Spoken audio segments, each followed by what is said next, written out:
পারে। এই বল বল বল তুই মেম সাহেবকে বল আমার সঙ্গে তোর কোনো সম্পর্ক নেই। তোর সঙ্গে আমার কোনো সম্পর্ক নেই। মনে রাখিস, এলে আর চলে যেমন মেশে না, তেমনি ডাক্তার আর চাষাদের মধ্যে কোনো সম্পর্ক থাকতে পারে না।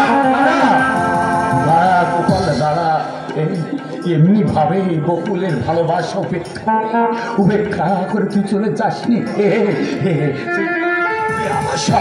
আমার সঙ্গে ওই পলাশ ডাঙায় ফিরে চল, দেখবি আমরা তোকে মাথায় করে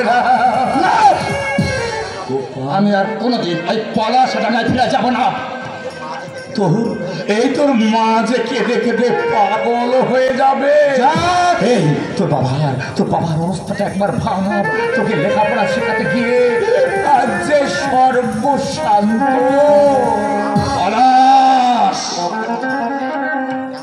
কেন আজে বাজে কথা বলে তুই আমাকে বিভ্রান্ত করে চলেছিস?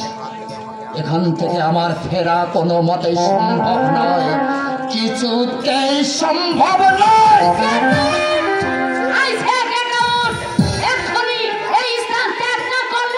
কি করবে?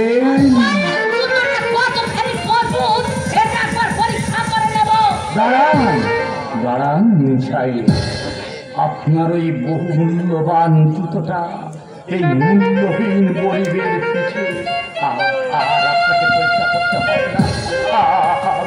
আমি চলে যাচ্ছি মেম সাহেব, আমি চলে যাচ্ছি।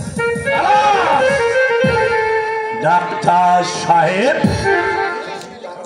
যাওয়ার আগে শুধু একটা কথা বলে যাই। ডাক্তার সাহেব, যে শিক্ষার অহংকারে আর এই সুন্দরী নারীর মহে দেবী তুল্য মায়ের বুকে তুই পত্রের আঘাত আনবি, তোর সেই শিক্ষা মায়ের অভিশাপের আগুনে পুড়ে ছাই হয়ে যাবে, ছাই হয়ে যাবে,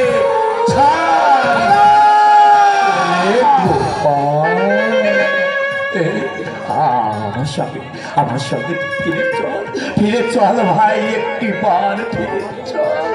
তোর অনেকের কাছে তোর ফেরার অপেক্ষায় পরিবারে করছে।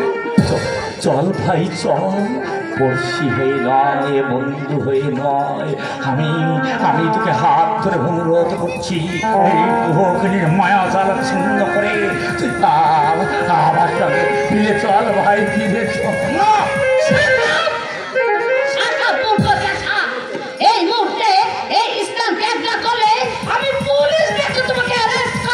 পুলিশের ভয় এই পলাশ করে না। আমি ইচ্ছে করলে এই কাউন্টারকে আর মায়ের পায়ের তলায় ফেলতে পারে।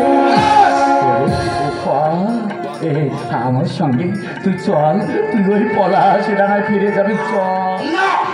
আমি আর কোনোদিন ওই পলাশ ডাঙায় ফিরে যাব না। এটাই হলো আমার শেষ কথা। চলো দেখি।